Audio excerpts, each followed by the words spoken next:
Metroga yaqin joydan, ustiga birinchi etajdan uy qidirgan yurtdoshlarimiz uchun bugun biz Chilonzor tumani 17-kvartalda 2 xona, 3 xonaga o'zgartirilgan uyimiz birgalikda ko'rib chiqamiz. Bu ko'rib turganlaring uyimizning zal qismi bo'lib, Euro ta'mirdan chiqarilgan. Bu yerda ota-onalar yotoqxonasi. Bu yerda ham hatto pardalarigacha did bilan tanlangan. Uyimiz 4 qavatli binoning birinchi qavatida joylashgan bo'lib, umumiy maydoni 48 kvadrat.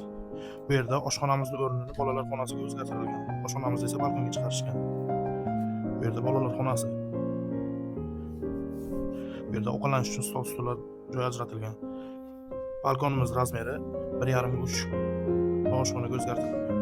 Kerakli barcha jihozlar bilan ta'minlangan. Glavniy eshikdan kirib kelish, albatta rezident sanusiylari bilan birgalikda.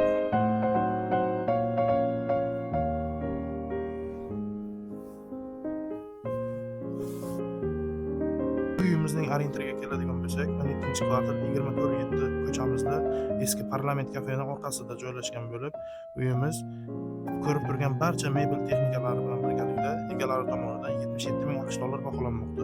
Sunnatiga ozgina o'tib beriladi.